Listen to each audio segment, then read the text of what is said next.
yourself moved into a fixation. And so this fixation of your mind is creating a form, and it must be transferred through if you want to move in the type of flow I'm talking about. And so when you begin to move in the body, it'll show those things that come up. What stop you from being able to do that? What stop you from being able to do that? What stop you from being able to be just simply present with yourself through the entire cycle of emotion? So that means like I could know that this thing was going to be good somehow, through seeing the full completion. In this cycle that we're talking about completion, that is the most benefit to see, obviously, is the cycle of the entire path to liberation of a being from what could be called non-enlightened consciousness to enlightened consciousness, or unawakened consciousness to awakened consciousness, which eventually, again, when non-duality is perceived, there's no difference. There's never been a movement from enlightened consciousness. Everything has always been enlightened consciousness. It could never move away. And so we just finally come into the energy arrangements where the articulation is possible. The sentencery has come into focus to form the words in a way of solidity within us that align with, of course, truth, the only universal constant. And so as we begin the motion, you might see things like that come up. You might see like what come up for you, to where you're like, oh, people are watching me. I feel vulnerable. What are they thinking of me? Well, I can tell you the same as I told her last night. You always look like Dayton. You always look like a very beautiful man, a very beautiful being, smooth skin, happy individual. You don't look volatile or confronting or anything. You don't look like a drug addict or a weirdo or confused. You look like a normal person breathing, laying down. You look in your face like you're a little uncomfortable, But it's no big deal, because even if you see our friend, to look uncomfortable or something, we still love her very much, don't we? We think she's wonderful. She's not less than the smiling part of herself, is she? No, just like you're not. You're not less. No matter what's going on with you, you're exactly right. And we just think it's endearing and beautiful and wonderful. And if people do not feel that way, then it's just a projection of the judgment they have upon themselves if they were to exude the same chord shape. So I remember when I was unable to cry, my father said men do not cry. So there was a man crying in my adult life. I don't know, at 21 or something. And I didn't know what to do when he was crying. It was very confusing to me what I was to do. Kind of like when you see me naked or something, Like, oh no, Ryan's naked. What do? We walk away. We quick, go somewhere else. And very nice to see you, bro. Okay, penises. And so we move away. And very much the same. I was this way, but instead I was like, should I punch him? I was wondering. I was like, I think I'm meant to hit this man if he's crying. Why would you hit a man if he's crying? That makes no sense. You're supposed to like hug somebody or something. Be very nice. It's okay, buddy. Of course, it was ridiculous the reason why he was crying. So that was another thing that was like pissing me off. I was like, oh, so he's crying for no reason. This drunken bastard. How dare he? So whatever. But I really rejected this man for this. But that's the way I was towards myself. And so had I cried, I would have felt that same way about me. And so that's why I looked at him that way. Later on, I understood crying was okay. I understood that all kinds of things were okay. And now I can hug other men, and I can cry, and I can be myself, who I am actually, without all the stories of reality that were weighing limitation down upon me. Things that I had agreed upon because many adult elders and other individuals had said, yes. And who the fuck are they with their judgments? Why am I, following the sea of their judgment, Well, eventually I was following the sea of my own judgment. And they were a very beautiful thing that helped me see my own judgment. Once I found out what self was, very easy to see how that was accurate about me. And so wonderful to be able to move through the chord shape and then be able to relay to the rest of myself what it is that I have learned and how I've transcended that curvature of blockage or wall that was that judgment. So, as I was saying, as I bring up into the present moment, into the flow, all of the things will begin to arise that will pull you away from the flow. That's the point of meditation. Every time you get all of the thoughts, you get all of the stories, you get all of the things, and you can connect to them, and you go here, you go here, you go here. If you think they're good, if you think they're bad, all of those things can drag you into their amazing rhythms, and then eventually, through no longer resisting the flows, when they show up now, it's more of like an acceptance. It's kind of like they're like white noise or something that's happening, and like I have to notice, oh, something's been happening. But if I don't notice too much and I don't make any real response to it, it just runs itself out, and then it just settles back in, and all of the motion and all the things can stay there too. And so finally, after going through a weird Zen-like renunciation for many years, I finally got united back with the path in which led me, much more Dzogchen, Vajrayana Buddhism, Mahayana Buddhism, Tibetan Buddhism, not Japanese-style Zen, but where you renounce all of the world, you then instead take in all the poisons, all the desires, and you learn a very fast and dangerous route, a very dangerous vehicle. That's why it's very good to have your empowerments and your vows and everything come from a lama who is hooked to the mind stream of an entire lineage that has an amazing centering that can help, or at least that is what is said, and something that I believe did very much help me and give benefit to me, because there's many people that exist alongside me that haven't had the vows and haven't had the same empowerments, and they're having a more difficult articulation. I don't know if that's just simply just how it is or what, but it seems to me that these amazing groundings and teachings and understandings and vows, like to not harm other beings, to not lie, to not steal, to not commit sexual misconduct, to not get intoxicated. Now, these things were not things that immediately fell away. They were things that gradually fell away. Luckily for me, I did not read a lot of literature, but recently, even in recent years, I read that that's how it's meant to go. But I was wondering, I was like, oh, I'm such a bad practitioner, oh no, I should have stopped immediately. But no, it says it will fall away on its own. It's very difficult. You have to find out even how you're a liar. You have to find out even how you might steal, how you might, you have to find out even how so many things, sexual misconduct, how you're dishonest, and all kinds of things. Really, honesty will save every one of those things, Intoxication, maybe, honesty won't stop intoxication. But if you're honest with yourself, then you'll know that you got intoxicated and you'll not continue. So honesty could write that as well. Very easy. Anyways, but these great, wonderful roots and centerings were very, very, very helpful. To not harm other beings, extremely helpful. You may not realize as to why, to not harm a mosquito, but eventually, even you Christians, you'll find out, that what you have done to the least, you have done to the heap. Very interesting. The very least, even. Very tiny. And it starts here in the mind, just as what was said. It was very wise what was said. That thought is the sin already. If you have thought about coveting your neighbor's wife, you have already done it. So, thought, But what is thought, though, but speech? So what we write our reality with, what we tune into. And we're not really people that could really deserve judgment, but we can come into awareness that can help us refine our consciousness through the seeing of something we were not previously viewing. And so that is what I am doing.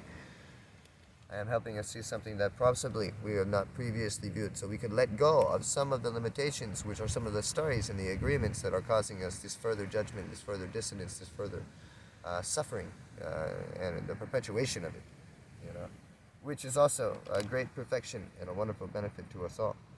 So there's really no reason to reject it or force it away from us in any way as well. So this is not an opposition of that suffering either.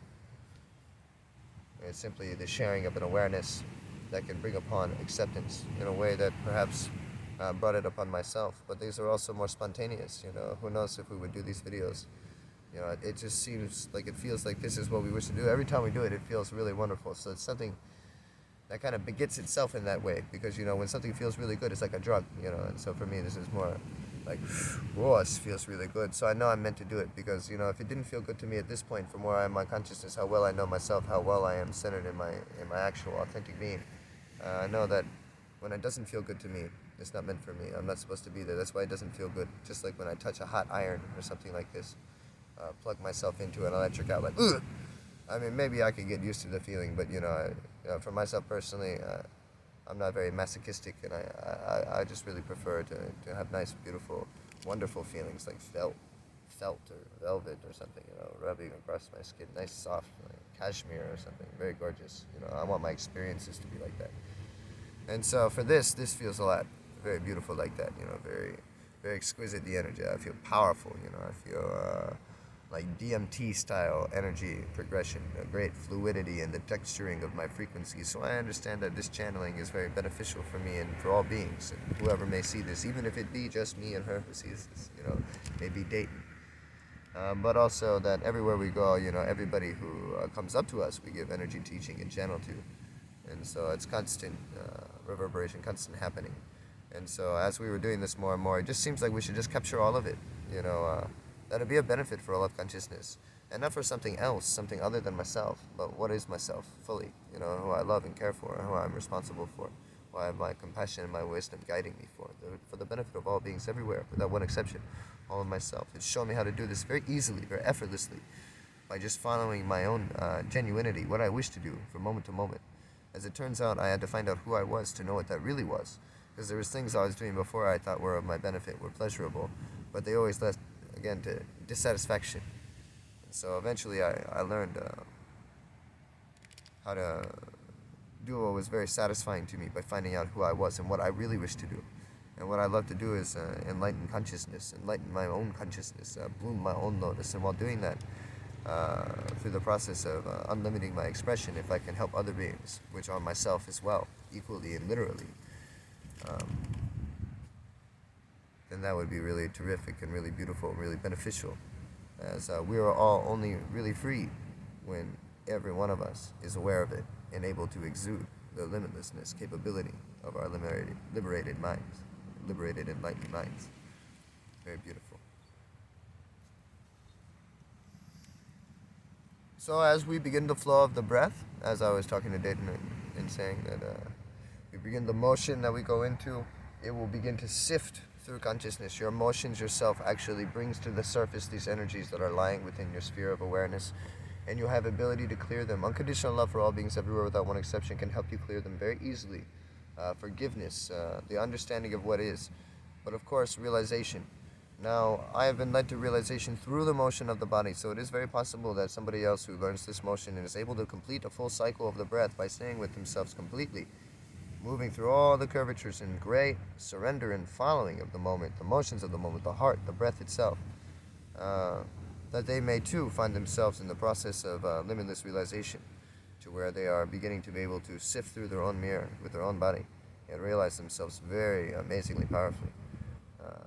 We'll see what kinds of things have been activating.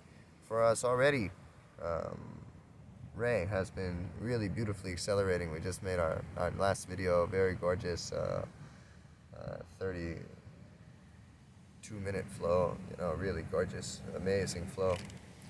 And so we're going to continue doing that today. But this time we're just going to do some little practices to bring us into presence with different body parts, feeling different body parts. That way we can ignite or unite with our feeling body and be able to, which is very simple. We're already feeling our feeling body right now. Every single person entirely, whether you're psychic or not, you can feel. And so it's just becoming aware of your feeling, because you've been feeling all of your life. It's very natural. So it's not very strange or in contrast, so you don't really notice it, because like the colors and everything, only if they change slightly from the way that you usually see them would you notice something. You're like, why, what's going on? Why is this a more gray color? What's happening? Is my eyes okay? What's this? And so same thing with the feeling body. You're unaware of your energy because you've simply not become aware of your energy. You have never needed to become aware of your energy for whatever reason, and maybe you are aware of your energy too. I know there may be some people, a lot of people as well. But this is a way to come into a precise focus that allows the feeling body to be felt and move the physical body into opening through the feeling alone. So not through the moving of the physical body, but through the feeling moving the physical body, and the physical body not moving until the feeling moves it. And if the feeling never moves it, then the body never moves. It just never moves. The feeling does its thing and the feeling moves, or the feeling stays, whatever it does, we just become so present with the feeling and we become so loose in our present feeling focus, kind of softening the gaze like Tibetan Buddhist shamatha practice. And with this softened gaze that's still focused but unfocused, we allow that feeling movement, we allow it to change shape and change form, and we notice when we're directing its motion, when we're trying to make it go here, when we're trying to make it go there, and instead, every time we try to force, we just let go of that force and surrender back into the feeling and the shape in which it's moving. We allow that shape to move itself into whatever way it feels, and we just have no reason to guide it, no reason to go into the future at all, no reason to stay in the past. And so we just allow the feeling to be however the feeling wishes to be, and go wherever it wishes to go. If it wishes to go back the way it came, if it wishes to go forward, it wishes to go left, wishes to go right, wishes to stop forever, we just breathe deep and feel. We don't have the breath guiding the feeling, We just notice and are aware of the breath, and how the breath and the awareness of the intention point that we're focusing of the feeling are connected simultaneously with one another. We can notice and become aware of the rhythm, but all of these observations are also unnecessary in the moment until we come to a point where we have the space to balance and still continue progress. In the very beginning, it will be difficult to have space for these kinds of things, and so this is actually a very beautiful, beneficial point in the beginning, because it will be hard to not be present while you're doing these types of practices. So feeling,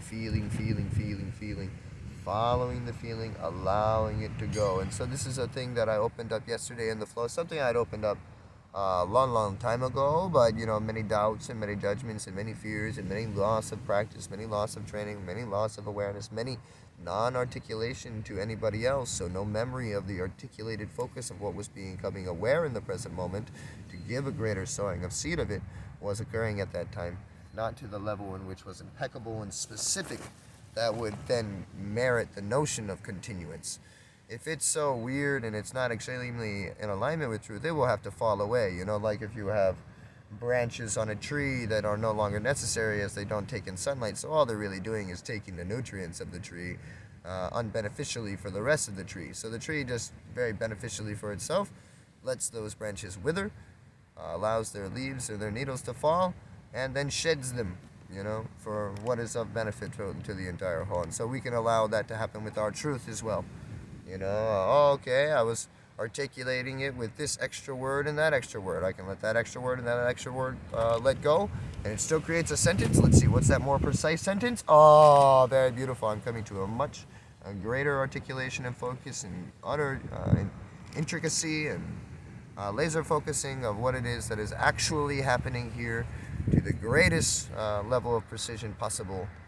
And that's going to allow us the greatest centering capability, grounding capability, founding capability, structure capability, form capability, and especially because we need to be very strong with our formlessness. Very easy actually, But it is the mind and the logic that writes it and articulates about the awareness that allows us the stability to let go in such a trusting and vulnerable manner into the unknown, to know, to see and experience for the first time without ever experiencing it previously, that perfection does unfold on its own and in a limitless nature, much farther than what the human typical capability of perceiving is at this time in realization for the whole of consciousness. That typically those frequencies that I'm talking about in the limitless manner of bandwidth are so high a frequency that it would burn most frequencies to even see through their circuitry. And so it takes a giant unlimiting of the blockages that would be burnt up by this transference in energy before we can start to understand what I mean by these bandwidths that are far transcendent to anything we've ever seen in movies, TV, or anything alike. Some similar in movies, but still nothing like. There was a movie or show, American Gods, and it had this one god that was like kind of computer digital style. He was kind of a kind of upper consciousness style showing, kind of like upgrading the social platform through movie of their ability to imagine or think of what is the possibility of human capability. This was God capability, but eventually, in the show, I mean, eventually we'll see that we are quite capable of doing the most amazing, insanely radical things in consciousness, but we must just simply come to unity with ourselves, and then we can move in harmony with all of ourselves, and then it'll be very easy for us to see how even more easily than we walk to the store we can move as fast as the speed of light, and that would be really amazing to see this. Of course, I will say that the matching of the speed of light may not be something that we're really wishing to do, as then everything here would stop, and that's more like the speed that you match when you're trying to go somewhere else, or kind of like become a stagnated folk with everybody and need to like bring yourself to a point where everything can move again, because what the heck are you doing there, and stuff like this, so we just see a lot of ways to perceive consciousness when working with a limitless bandwidth. Your speed can go as high could go and further, and as low can go in further, and so it's really interesting the different levels of experience possible when experiencing the fullness of what is actually the human experience when we come to the reality of who we are authentically.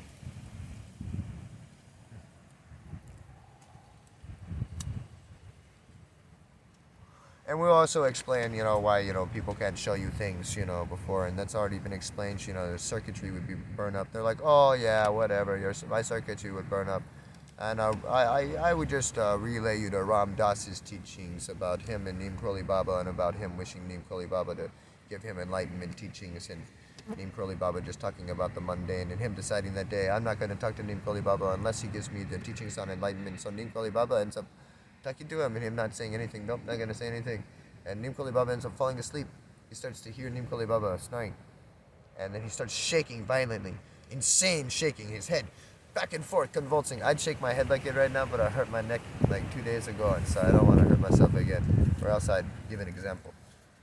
But much more than what I would give example anyway. Shaking. Oh!